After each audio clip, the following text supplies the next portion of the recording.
Hello psycho dreamers. आज हम discuss करने वाले हैं ऑब्सेसिव कंपल्सिव डिसऑर्डर के बारे में, जिसके बारे में आप में से कई सारे लोग जानते होंगे, जिसे हम शॉर्ट में ओसीडी के नाम से भी जानते हैं। आपने कई बार देखा होगा कुछ लोगों को बार बार हाथ धोने की आदत होती है, या फिर किसी किसी को लगता है बार बार थोड़ा सा भी अगर कुछ डर्ट उनसे लग गई तो बार बार वो नहाएंगे, या फिर कुछ भी एक पर्टिकुलर रिचुअल्स फॉलो करेंगे कि ऐसा होने पर ऐसा ही करना है मुझे, जिसका कोई भी सेंस नहीं बनता है। तो उन सभी के बारे में हम डिटेल में डिस्कस करने वाले हैं। और एक और बात जो हम यहाँ पर डिस्कस करने वाले हैं वो ये है कि OCD is not confined to hand washing और क्लीनिंग। ये सिर्फ एक टाइप है, एक पार्ट है OCD का, हाथ धोना, क्लीनिंग करना, चाहे वो अपने हाथ धो रहे हैं या फिर वो नहा रहे हैं बार बार, या फिर वो घर सफाई कर रहे हैं। ये सिर्फ एक टाइप है।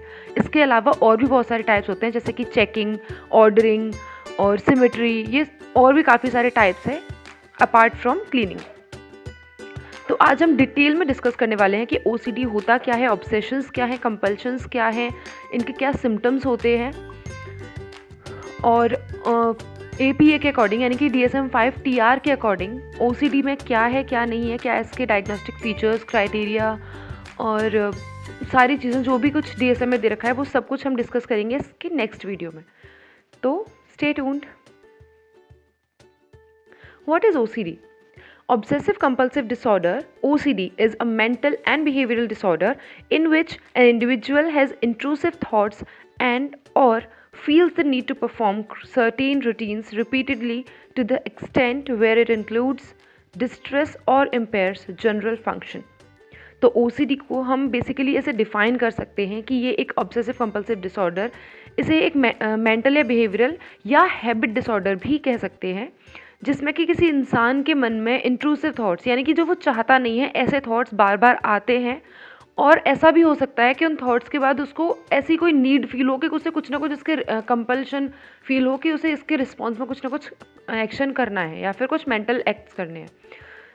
और इन प्रोसेसेस की वजह से कुछ ऑब्सेशंस जो उसके मन में इंट्रूसिव थॉट्स आ रहे हैं और जो कंपल्शंस वो कर रहा है, इसकी वजह से उसकी लाइफ में कोई ना कोई डिस्ट्रेस या इम्पेयरमेंट कॉज होनी चाहिए, तब हम इसे OCD बोलते हैं। और क्लियर करते हैं।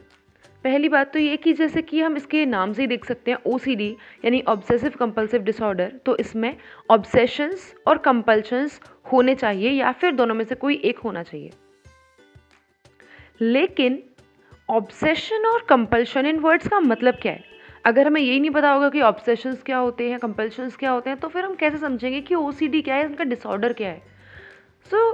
शॉर्ट में समझ लेते हैं। ऑब्सेशंस वो परसिस्टेंट अनवांटेड थॉट्स होते हैं, वो मेंटल इमेजेस होती हैं या अर्जेस होती हैं जो कि जनरेट करती हैं फीलिंग ऑफ एंग्जाइटी, डिस्गस्ट या discomfort. Google says obsession is the state in which one can only think about one person or thing so that she or he cannot think of anything else. Google कहता है कि obsession होना एक वो state है जहाँ पर कोई इंसान किसी एक ही इंसान या चीज़ के बारे में बार बार सोचता है, इतना ज़्यादा कि वो किसी और चीज़ के बारे में नहीं सोच सकता उस वक्त। तो that is obsession according to Google. Oxford dictionary की जहाँ हम सभी हमेशा रेफरेंस देते हैं ऑक्सफोर्ड डिक्शनरी का, तो यहाँ पर भी अगर हम देखें तो ऑक्सफोर्ड डिक्शनरी के according obsessions means thinking too much about one particular person or thing in a way that is not reasonable or normal. किसी एक ही चीज़ या इंसान के बारे में, वही जैसा कि गूगल ने बोला, इस तरह से सोचना जो कि रीजनेबल या नॉर्मल नहीं है। हम लोग बहुत सारी चीज़ों के बारे में, कई बार ऐसी सिचुएशंस आ जाती है जब हम बार बार सोचते हैं किसी एक ही सिचुएशन के बारे में। जब हमें किसी चीज़ का फियर हो या कोई सिचुएशन ऐसी आ जाए, या एग्जामिनेशन ही मान लीजिए, सबसे छोटा एग्जाम्पल, कि अगर आपके एग्जामिनेशन आ रहे हैं और आपने अच्छे से पढ़ाई नहीं की है, तो हो सकता है आपको फेलियर का डर रहेगा कि कहीं मैं फेल ना हो जाऊँ, कहीं मैं फेल ना हो जाऊँ, और हो सकता है रिपीटेड थॉट्स आएंगे फेलियर के बारे में। That is not normal because that is reasonable. आप रीज़न दे सकते हैं कि हाँ मेरा कल एग्ज़ाम है और मैंने कुछ भी पढ़ाई नहीं की है तो मुझे डर लग सकता है, दैट इज़ नॉर्मल। लेकिन अगर कोई इंसान 10th 11th 12th स्टैंडर्ड में पढ़ रहा है और उसको फर्स्ट क्लास का या नर्सरी क्लास का क्वेश्चन पेपर सॉल्व करने के लिए बोला जाए और उसको बोला जाए कल आपका एग्जाम होगा, और फिर भी उसे फेलियर का डर लग रहा है कि कहीं मैं फेल ना हो जाऊँ, then that is not normal, that is not reasonable, क्योंकि वो इतने स्टैंडर्ड में पहुँच चुका है। तो obviously that he will know और she will know ABCs and जो भी होता है नर्सरी एंड LKG क्लासेस में, तो इतना तो सबको पता ही होगा। तो that would not be normal, so that is obsession. इस तरह के अगर थॉट्स हैं तो जो नॉर्मल नहीं है तो उन्हें ऑब्सेशंस बोलते हैं। Now some common obsessions include fear of contamination, यानी कि गंदे होने का डर लगना कि जर्म्स लग जाएंगे मुझ में। जैसे कि आप फर्स्ट इमेज में देख सकते हो कि एक हैंडल है जिस पे जर्म्स लगे हुए नज़र आ रहे हैं। ये जर्म्स नॉर्मल इंसान, हम लोगों को नहीं लगेगा कि यहाँ जर्म्स लगे हैं, मतलब होते हैं, आई एग्री, लेकिन हम लोग मानते हैं ठीक है थोड़े बहुत जर्म्स हैं, लेकिन वो हमारे हाथ में भी होते हैं, हाथ पैरों में भी, हमारे पूरी बॉडी पर भी होते हैं। हम जर्म फ्री तो नहीं रह सकते कभी भी, चाहे हम कितने भी हाथ धो लें। लेकिन इन लोगों को क्या लगेगा कि हर जगह पे जर्म्स, मैं कहीं भी टच कर लूँगा या कर लूँगी तो बस मेरे हाथ गंदे हो जाएंगे या मैं गंदा हो जाऊँगा, और बस इसी बात का डर लगा रहता है कि कहीं टच ना कर लूँ या मैं गंदा ना हो जाऊँ। सेकेंड इमेज में आप देख सकते हो कि एक इंसान है जो कि घास काट रहा है कैंची लेकर, एक स्केल से मेजर करके। ये है सिमेट्री का ऑब्सेशन, मतलब हर चीज़ बराबर होनी चाहिए, इक्वल होनी चाहिए, सिमेट्रिकल होनी चाहिए। फिर थर्ड इमेज में आपको दिख रहा है कि एक इंसान है जो कि आग में जल सा रहा है और बहुत चीख रहा है, ऐसा लग रहा है। यह है फियर ऑफ हेल, मतलब कि उस इंसान को लग सकता है कि मैं कोई ऐसा कुछ काम ना कर दूं जिससे कि मुझे नर्क में जाना पड़े। तो इस तरह के भी लोग होते हैं जिन्हें इस तरह के एबनॉर्मली डर लगता है, अनरीजनेबल डर लगता है कि कहीं मुझे नर्क में ना जाना पड़े, मैं कहीं ये ना कर दूं, मैं कहीं वो ना कर दूं, जो बिल्कुल रीजनेबल नहीं होता, लेकिन फिर भी वो ऐसे टास्क करते हैं और डरते हैं। थर्ड है रिलीजियस बिलीव्स हो सकते हैं, कुछ ऐसे रिलीजियस या स्पिरिचुअल थॉट्स हो सकते हैं जो कि रिपीटेडली आते रहते हैं, जो कि रीजनेबल नहीं है। थोड़ा बहुत हम सभी सोचते हैं और सोचना भी चाहिए, लेकिन किसी भी रिलीजन या किसी भी स्पिरिचुअलिटी के बारे में हद से ज़्यादा सोचना, जैसे कि हम सभी कहते हैं कि हद से ज़्यादा कुछ भी अच्छा नहीं होता, so that is also obsession. Then fear of harm भी होता है, जैसे कि आप फिफ्थ इमेज में देख रहे हैं कि एक लड़की सोच रही है, उसके दिमाग में इमेज चल रही है कि कोई उसका रिलेटिव या कोई उसका लव्ड वन जो है उसका एक्सीडेंट हो जाएगा और उसकी डेथ हो जाएगी या उसको कुछ हो जाएगा, एक्सीडेंट हो सकता है। तो that is fear of harm. ये ऑब्सेशन ऑफ रिस्पॉन्सिबिलिटी में आता है कि कुछ लोगों को बार बार ये डर लगता रहता है कि कहीं उनके अपनों को कुछ हो ना जाए, कुछ खतरा ना हो जाए, उनको कुछ हार्म ना हो जाए। एंड देन लास्ट इमेज में भी आप देख सकते हो ये फियर ऑफ कंटेमिनेशन से ही रिलेटेड है कि जर्म्स के बारे में सोचकर ही उसको किस तरह से एंग्जाइटी हो रही है, उसके फेस पर दिख रहा है, वो अपने नाखून चबा रहा है, इतना ज़्यादा एंक्शियस हो रहा है। So these are some common obsessions. Now what about compulsions? Compulsions वो रिपीटेड एक्शंस या रूटीन्स होते हैं जो कि ऑब्सेशंस के रिस्पॉन्स में किए जाते हैं।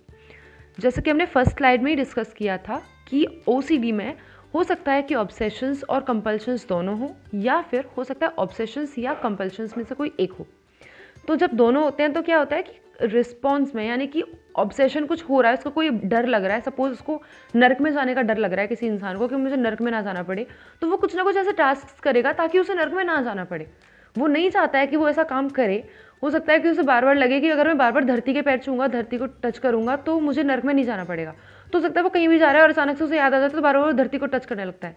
सो दैट इज़ नॉट नॉर्मल। हम लोग कोई भी इंसान देखेगा तो वो नॉर्मल नहीं लगेगा, बट उसके लिए कंपल्शन है, उसको करना पड़ रहा है, वरना उसे लगेगा कि मैं नर्क में चला जाऊंगा।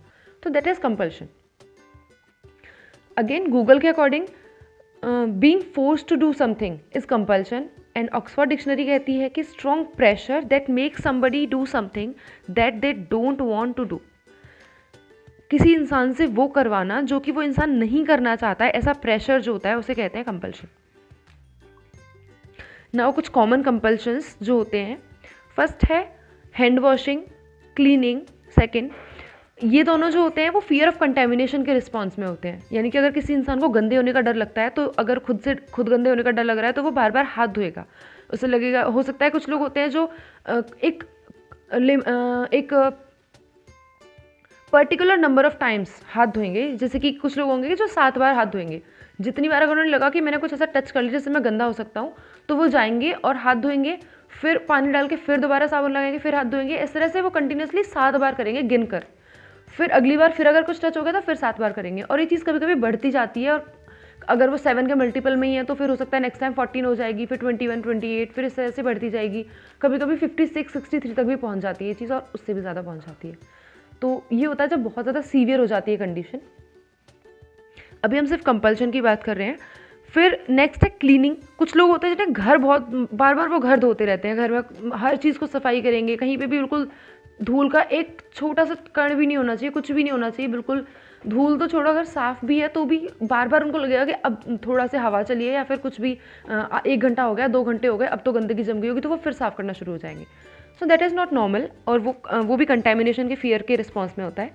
देन होता है रिपीटेड चेकिंग। कुछ लोगों के क्या होता है कि अगर कहीं जा रहे हैं मान लो, तो या कहीं नहीं भी जा रहे हैं, जैसे अगर कहीं जा रहे हैं तो घर में लॉक लगा दिया उन्होंने, और वो लौट कर आकर देखेंगे कहीं ऐसा तो नहीं मैंने लॉक नहीं लगाया था, तो वो आकर चेक करेंगे। तो दिस इज़ नॉर्मल, हम ऐसे कई लोग करते हैं कि एक बार लगा दिया, फिर हमें लगता है कहीं ऐसा ना हो कि लॉक खुला रह गया हो या फिर हमने ना लगा पाया हो, तो हम चेक कर लेते हैं। एक बार 2 बार भी कर सकते हैं, लेकिन इन लोगों का क्या होता है, ये बार बार आके चेक करेंगे। लाइक जैसे हैंड वॉशिंग में था कि 7 बार कर रहे हैं, 8 बार कर रहे हैं, इसमें भी ऐसे होगा कि हो सकता है उन्हें लगे कि मैंने अगर 30 टाइम्स चेक नहीं किया तो मेरे घर में चोरी हो सकती है। तो वो जाएंगे, थोड़ा दूर चलेंगे, फिर लौट कर आकर चेक करेंगे, फिर थोड़ी दूर चलेंगे, फिर उनसे नहीं रहा जाएगा, फिर आकर चेक करेंगे, और इस तरह से वो काउंट करके 30 बार या कितनी भी बार जितना उनको लगता है उसके अकॉर्डिंग वो चेक करते हैं बार बार। इस तरह से सिलेंडर चेक कर सकते हैं वो बार बार रात में सोने से पहले, या जब भी कहीं बाहर जाएंगे तो उन्हें लगेगा कि अगर मैंने 25 टाइम्स सिलेंडर चेक नहीं किया तो मेरे घर में आग लग जाएगी, सिलेंडर फट जाएगा। तो ये सारे ये कंपल्शंस होते हैं फियर ऑफ हार्म से रिलेटेड। देन है ऑर्डरिंग। वो कंपल्शन ये होता है ऑर्डरिंग का, अगर उनको सिमेट्री का ऑब्सेशन है तो वो ऑर्डर बार बार हर चीज़ को ऑर्डर्ड वे में रखना पसंद करते हैं, कि बार बार हर चीज़ को एक ऑर्डर कुछ बना लेंगे, फिक्स बना लेंगे, जैसे कि या तो ऐसे बना लेंगे कि बड़े से छोटा ही रखना चाहिए। अगर उनके पेंसिल बॉक्स में अगर कोई स्टूडेंट है, मान ली चाइल्ड है, कोई छोटा बच्चा है, तो उसके ज्योमेट्री बॉक्स में जितने भी पेन पेंसिल्स वगैरह या ऑब्जेक्ट्स रखे हुए हैं, तो वो उनको एक डिसेंडिंग ऑर्डर में या असेंडिंग ऑर्डर में अरेंज करके रखेगा हमेशा, कि बड़ी पेंसिल पहले, फिर छोटी, फिर उससे छोटी, फिर उससे छोटी, फिर उससे छोटी। और ये कंपल्शन हो सकता है, लेकिन ये एबनॉर्मल तब हो जाता है जब वो बस इसी में लगा रहता है। वो टीचर पढ़ा रहे हैं या घर में उसको वो स्कूल के लिए लेट हो रहा है, लेकिन जब तक वो ये नहीं कर लेगा, जब तक कि वो उसको अरेंज नहीं कर लेगा पर्टिकुलर मैनर में, तब तक उसकी एंग्जाइटी शांत नहीं होगी और वो उसमें लगा रहेगा। और कम से कम 1 घंटा दिन भर में वो दे ही देगा इस काम में, कि वो लगा ही रहेगा इसमें कि वो हर चीज़ को सिमेट्रिकली ऑर्डर में अरेंज करूँ। ना सिर्फ ज्योमेट्री बॉक्स है, वो कहीं पे भी जाएगा, स्कूल में जाएगा, क्लास में जाएगा या कहीं बाहर जाएगा, और उसको लगेगा कि ये चीज़ ऐसे नहीं ऐसी होनी चाहिए। भले ही उसको वो परमिशन ना हो उस जगह पे टच करने की, लेकिन फिर भी उससे रहा नहीं जाएगा और वो चीज़ों को अरेंज करने लग जाएगा, ऑर्डर में करने लग जाएगा। That is compulsion. Then compulsive hoarding is also a compulsion. मतलब कि लोग इकट्ठा करते हैं सामान को, चीज़ों को, उनके ज़रूरत की भी नहीं होंगी, जिसका कोई मॉनेटरी वैल्यू नहीं होगी, जिस चीज़ की इमोशनल नीड भी नहीं होगी, जिससे वो इमोशनली कनेक्टेड नहीं है। कुछ चीज़ें होती हैं जैसे हम अपने पास रखना पसंद करते हैं कि क्योंकि हमें वो पसंद होती हैं, हम उन्हें फेंकना नहीं चाहते या हम उन्हें हमेशा संभाल कर रखना चाहते हैं।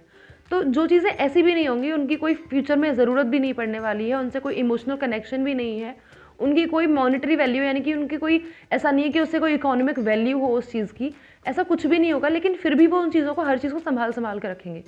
जैसे कि किसी की पुरानी नोटबुक्स हैं, उन्हें वो रद्दी में बेच सकते हैं, लेकिन नहीं, वो अपने पास संभाल कर रखेंगे। किसी के पेन सारे खत्म हो गए हैं, उनका कोई यूज़ नहीं है, बॉल पॉइंट पेन जो 2 रुपये वाले आते हैं, आप जितने की भी, जिनमें कि रिफ़िल नहीं होते, जो रिफ़िलेबल नहीं होते हैं, उनको भी वो कलेक्ट कर करके अपने पास संभाल के रखेंगे, जिसका वो कोई यूज़ भी नहीं करने वाले हैं। ऐसा नहीं है कि वो रिसाइकिल करेंगे या फिर यूज़ करने वाले हैं। इस बिना किसी पर्पज़ के कोई भी चीज़, किसी भी तरह की रैपर्स वगैरह भी, हर चीज़ वो संभाल के अपने पास रखते रहेंगे। वो चाहते भी नहीं है, लेकिन कंपल्सिव ये हो जाता है, उनको करना पड़ता है, वरना उनको फिर किसी ना किसी चीज़ से डर लगेगा या उन्हें लगेगा कि कुछ ना कुछ गड़बड़ है अगर नहीं करूँगा तो। और फिर लास्ट इमेज में आप देख सकते हैं रीअश्योरेंस। उनको बार बार रीअश्योरेंस चाहिए होता है लोगों से कि मैं सही तो कर रही हूँ, मैं सही तो कर रहा हूँ, कहीं ये गलत तो नहीं हो जाएगा। ये चिल्ड्रन में जो इनिशियल स्टेजेस होती हैं ओसीडी की, उसमें काफ़ी ज़्यादा होता है कि बच्चों को इस चीज़ का बहुत ज़्यादा मतलब अगर पहचानने का ही तरीका होता है कि बच्चे बार बार रीअश्योर कर रहे हैं आपसे, पेरेंट्स से, अपने से।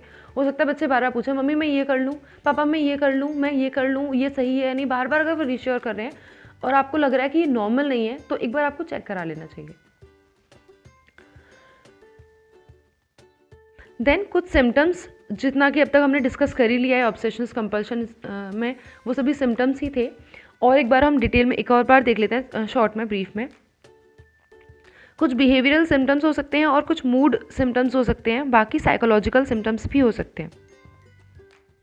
बिहेवियरल में क्या क्या आ जाएंगे, जो कि हमें दिखेंगे, उनके बिहेवियर में नजर आएंगे, जैसे कि कंपल्सिव बिहेवियर, वो कुछ ना कुछ ऐसा काम कर रहे होंगे जो वो करना नहीं चाहते, जो उन्हें लग रहा है कि उन्हें करना पड़ रहा है, फोर्स्ड फील करेंगे कुछ कुछ करने के लिए। एजिटेशन वाली फीलिंग आएगी उनको।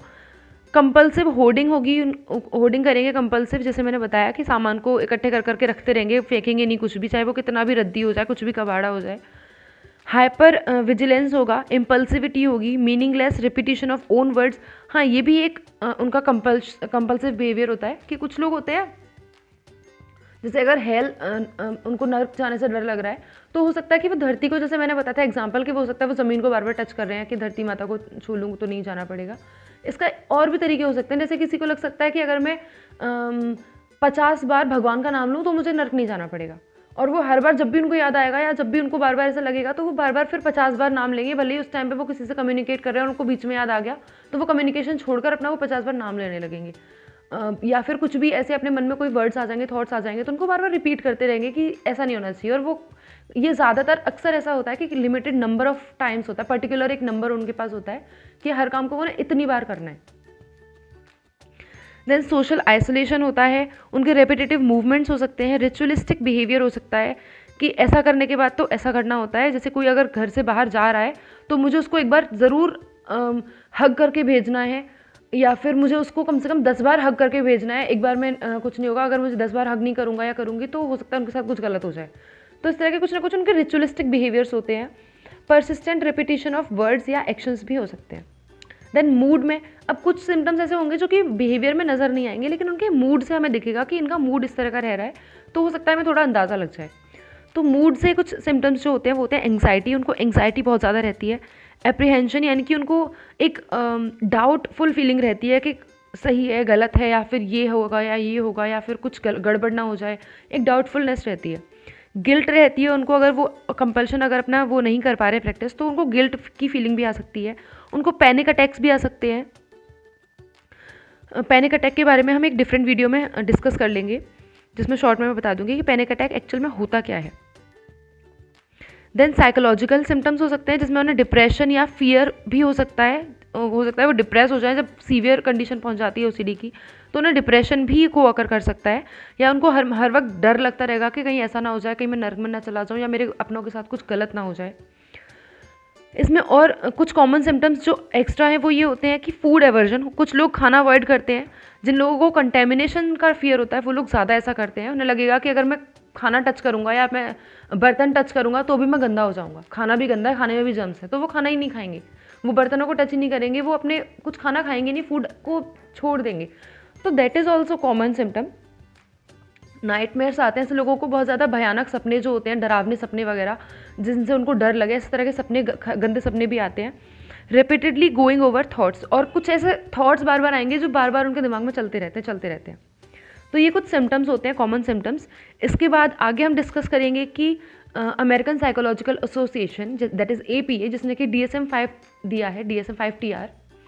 तो DSM के अकॉर्डिंग क्या होता है OCD में, उसके डायग्नोस्टिक फीचर्स क्या होते हैं, डायग्नोस्टिक क्राइटेरिया क्या होते हैं, उसकी कोमॉर्बिडिटी, उसकी डिफरेंशियल डायग्नोसिस, उसके रिस्क फैक्टर्स, उसके जो भी चीज़ें गिवन है DSM में, हम सब कुछ डिस्कस करेंगे इसकी आने वाली वीडियो में। तब तक के लिए टेक केयर, बाय बाय, और आई होप आपको OCD समझ में आ गया होगा कि क्या है। And remember this video is just for educational purposes and not for diagnosing anyone. अगर आपके आसपास आपको लगता है कि ये सिम्टम्स जो हमने आज डिस्कस किए हैं या जो आने वाली वीडियोस में हम डिस्कस करने वाले हैं ये किसी भी इंसान में है या आप में है, तो डोंट डायग्नोस योरसेल्फ और अदर्स। आप किसी मेंटल हेल्थ प्रोफेशनल के पास जा सकते हैं, उनसे कंसल्ट कीजिए और तभी आप डायग्नोस करवा सकते हैं कि OCD है या नहीं है। OCD एक बहुत ही कॉमनली मिसअंडरस्टूड मेंटल डिसऑर्डर है, जिसे कि बहुत कॉमन माना जाता है। अगर कोई इंसान को लगता है कि उसके हाथ गंदे हैं या फिर कहीं मिट्टी में वो बार बार काम कर रहा है और बार बार वो हाथ धो रहा है, तो लोग बहुत इजीली बोल देते हैं इसको तो OCD है, but it is not that easy. हम इसके प्रीवेलेंस के बारे में भी बात करेंगे कि कितना कॉमन है OCD, इंडिया में भी और इंडिया के बाहर भी, वर्ल्ड वाइड भी, US में भी हम डिस्कस करेंगे इस बारे में। लेकिन आज के लिए इतना ही, इसके बाद हम नेक्स्ट वीडियो में बात करते हैं। Take care, bye bye.